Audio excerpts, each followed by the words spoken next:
Baku के ठीक बाहर ये अग्नि हजारों सालों से जल रही है। 4200 साल पहले भारत के कुछ योगी यूनान गए। ये मणिपूरक चक्र है। ये विशुद्धि की एक असाधारण उपस्थिति है, सीधे आपके कंठ पर लगती है।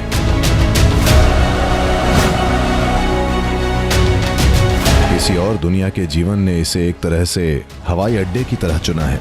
वो भविष्य का इंसान बनाने की कोशिश कर रहे हैं।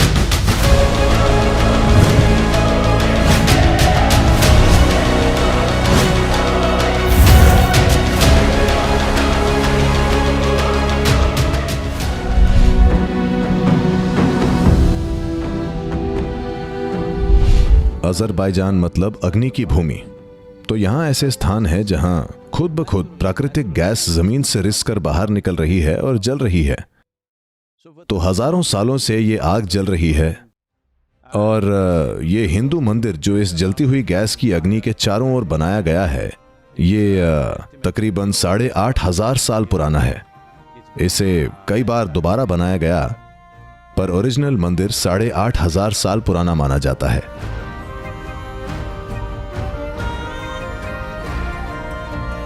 हम यहां अजरबैजान के अग्नि मंदिर में हैं। बाकू के ठीक बाहर ये आग हजारों सालों से जल रही है। ये इस जगह के प्राचीन हिंदुओं के लिए एक पवित्र जगह है और अफगानिस्तान, पाकिस्तान और आज के भारत के हिंदुओं के लिए भी, जो पूरा मिलाकर एक समय पर हिंदुस्तान कहा जाता था, वो सब यहां आए। ये मध्य एशिया में एक दूसरे काशी की तरह है, जहां लोग आते थे एक वजह जीने के लिए और दूसरी वजह मरने के लिए, क्योंकि इस संस्कृति ने यह पहचाना कि अच्छे से जीना बहुत महत्वपूर्ण है, पर उतना ही महत्वपूर्ण है अच्छे से मरना। तो इस वजह से लोग हमेशा एक पवित्र स्थान पर मरने आते थे, जैसे कि आज भी लाखों लोग मरने के लिए काशी जाते हैं।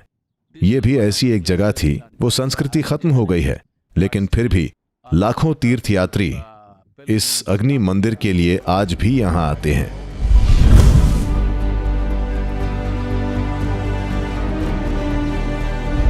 लगभग 4200 साल से थोड़ा और पहले भारत से कुछ योगी यूनान गए और वहां कुछ लिंगों की स्थापना की, उनकी प्राण प्रतिष्ठा की, जिन्हें पृथ्वी की नाभि कहा जाता है।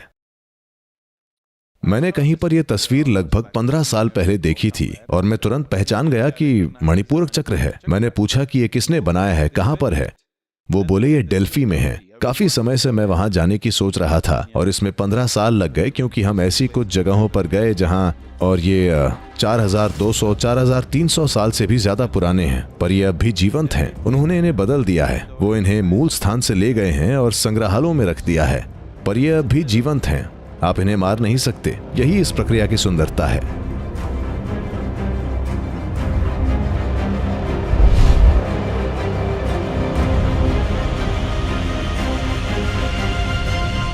कुछ बहुत ही शक्तिशाली चीज यहां पर थी, बहुत बहुत समय पहले। यह भूमि आज भी उस ऊर्जा से भरी हुई है। नागेंद्रहाराय त्रिलोचनाय भस्मांगरागाय महेश्वराय नित्याय शुद्धाय दिगंबराय तस्मै नकाराय नमः शिवाय। यहां 3 चक्र हैं। तो एक है नाभि और दूसरे 2 चक्र इसके सहायक हैं, जो कि मूलाधार और स्वादिष्ठान है। ये इसे करने का एक बेहतरीन तरीका है। इसी तरह हमने भैरवी को बनाया है, पर वो एक ही रूप में है। यहां उन्होंने एक मंदिर की तरह बनाया है।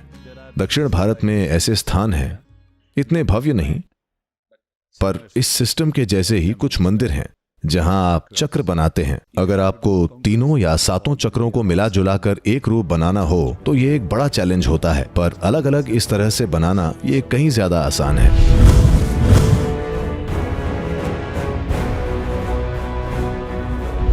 यहां हम ग्रैंड कैनियन में हैं।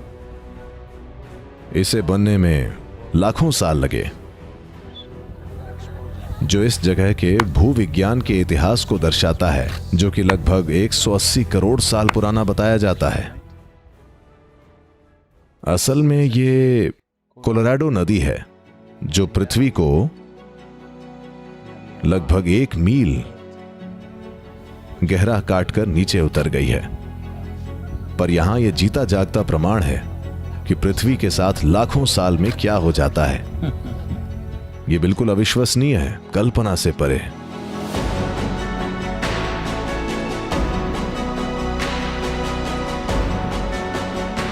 ग्रैंड कैनियन उतनी ग्रैंड जितनी ये हो सकती है। पहले मुझे लगा कि ये बस चट्टानें हैं, पर पूरी जगह ऐसी है और ये इंसानों की उपस्थिति के लिए इतनी संवेदनशील है कि कुछ खास तरह की चीजें जो हम करते हैं उसे ये भांप लेती है। ये बिल्कुल अविश्वसनीय है, केवल प्राकृतिक ताकत से। ये पक्का है वो स्थानीय लोग जो इस आयाम के प्रति संवेदनशील हैं निश्चित ही कहेंगे कि यहां आत्माएं हैं जो उन पर काम कर रही हैं, जो एक तरह से वो बहुत गलत नहीं है। ये पृथ्वी की आत्मा ही है जो बहुत गलत नहीं है। उस तरह से नहीं कि यहां कोई भूत काम कर रहा है, पर यहां एक जबरदस्त मात्रा में ऊर्जा प्रवाह है। वैसे ऐसी कई जगहें हैं, प्राकृतिक स्थान जहां एक खास मात्रा में ऊर्जा है, पर महत्वपूर्ण बात यह है कि किस तरह यह इंसानों की उपस्थिति के प्रति संवेदनशील है। अविश्वसनीय।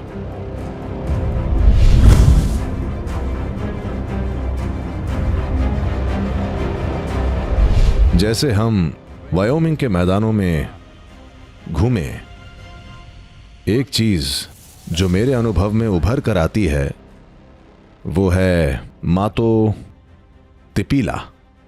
मातो तिपीला विशुद्धि की एक जबरदस्त उपस्थिति है। यह बस असाधारण नहीं, यह अविश्वसनीय है कि इस तरह का एक रूप बना। मुझे नहीं पता कैसे, पर यह विशुद्धि का एक शक्तिशाली रूप है। मैंने कैलाश के अलावा दूसरी कोई ऐसी चीज नहीं देखी है। वैसे ध्यान लिंग में यह है, पर उसकी प्रकृति अलग है, वो बहुत सूक्ष्म है। मैंने कोई दूसरा ऐसा प्राकृतिक रूप नहीं देखा है जो विशुद्धि को इस तरह से उत्सर्जित कर रहा हो।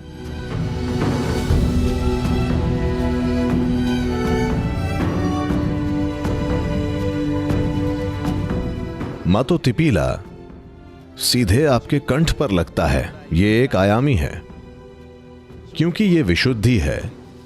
ये अविश्वसनीय है कि इन चट्टानों ने 6 मुखी रूप ले रखा है। ज्यादातर ने, अधिकांश ने, और यहां ये भव्यता से खड़ा है, लगभग शिव के कंठ की तरह। ये बिना सिर का शिव है, ये इस तरह दिख रहा है। तो जीवन का ये आयाम बहुत ही दुर्लभ है। दुनिया में ऐसे कई केंद्र हैं जो अलग अलग आयामों को सक्रिय करते हैं, पर मैं आपको बता दूं, इतना शक्तिशाली कंठ का केंद्र पूरी दुनिया में मुश्किल से 2-3 जगह पर ही है। मैं बिल्कुल अचंभित रह गया जिस तरह से ये जीवन के इस आयाम के साथ गूंज रहा है। ये एकदम अद्भुत है। मुझे नहीं पता ये कैसे हुआ। ये प्राकृतिक रूप से हुआ है। भारत में हम अपनी खुद की संरचनाएं बनाते हैं। हम इस तरह की ऊर्जा के स्पंदन के लिए प्राण प्रतिष्ठित संरचनाएं बनाते हैं, पर हम जो बनाते हैं वो छोटे रूपों में होता है। यहां ये इतने भव्य रूप में खड़ा है।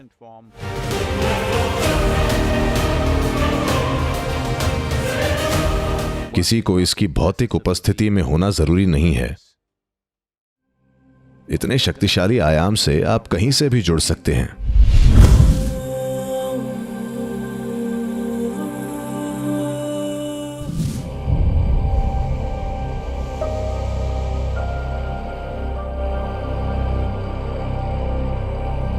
इस झील में जबरदस्त गतिविधियां हो रही हैं और इस काम का,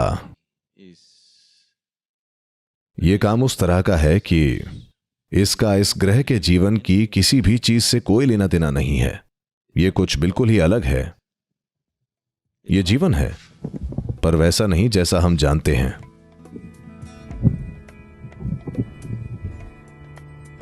मैं मानसरोवर को आध्यात्मिक जगह नहीं कहूंगा, क्योंकि आध्यात्मिकता इंसानों में से होती है। ये जीव, अगर आप उन्हें ये कह सकें, मुझे नहीं पता कि उन्हें क्या कहें, हम उन्हें जीव कहें या चीजें या प्राणी या कुछ और, हमारे पास उन चीजों या घटनाओं के लिए शब्द नहीं होते जो हमारे अनुभव क्षेत्र में नहीं होते, जिसे हम जीवन के रूप में जानते हैं। उनका उसकी किसी चीज से लेना देना नहीं है। तो असल में ये आध्यात्मिक जगह नहीं है, पर किसी तरह कहीं और के जीवन ने इसे एक तरह से हवाई अड्डे की तरह चुना है। वो यहां लैंड टेक ऑफ कर रहे हैं, लैंड टेक ऑफ जबरदस्त गति के साथ। ये पागल कर देने वाला है। ये किसी तर्क में फिट नहीं बैठता कि क्यों लाखों साल से इस धरती की एक जगह को उस जीवन के द्वारा उपयोग किया जा रहा है जो यहां का है ही नहीं। क्यों एक ही जगह, और क्यों इतने लंबे समय तक?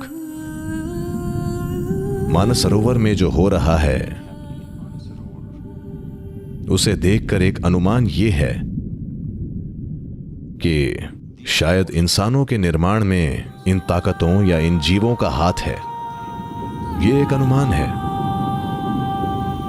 दूसरा यह कि शायद वो भविष्य के एक इंसान के निर्माण की कोशिश कर रहे हैं, या फिर उनकी ये एक कार्यशाला है जहां वो खुद को इंसानों का रूप देने की कोशिश कर रहे हैं ताकि वो इस ग्रह के जीवन में हिस्सा ले सकें।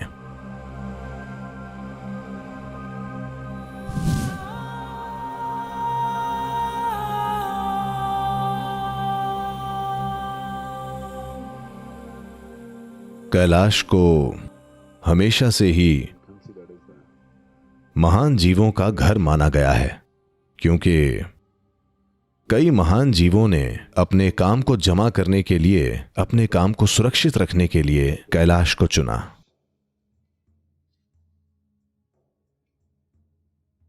स्वयं शिव से आरंभ होकर और फिर पहले तीर्थंकर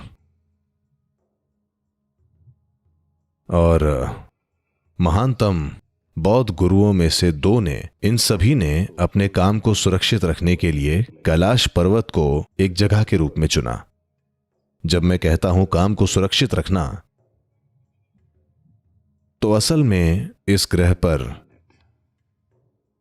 आज तक इन हजारों सालों में जितने दिव्यदर्शी हुए हैं, उनमें से ज्यादातर को अपने आसपास के लोगों से अगर अपने काम का 1 या 2% भी बांटने का मौका मिला तो वो भाग्यशाली हैं। अधिकतर को इतना करने को भी नहीं मिलता। तो उन्होंने इसे जमा करने के लिए हमेशा ऐसी किसी जगह को चुना जहां पर लोगों का बहुत आना जाना न हो, पर जो जाने के इच्छुक हैं उनके लिए पहुंचने योग्य भी हो। तो कैलाश एक ऐसी जगह है। ये पूरी तरह से पहुंच के बाहर नहीं है, पर यह इतनी कठिन भी है कि कई सारे लोगों को हतोत्साहित करे। इस तरह के और कई स्थान हैं, पर अगर जमा किए गए काम की मात्रा और विविधता की बात की जाए तो कैलाश ही एकमात्र जगह है।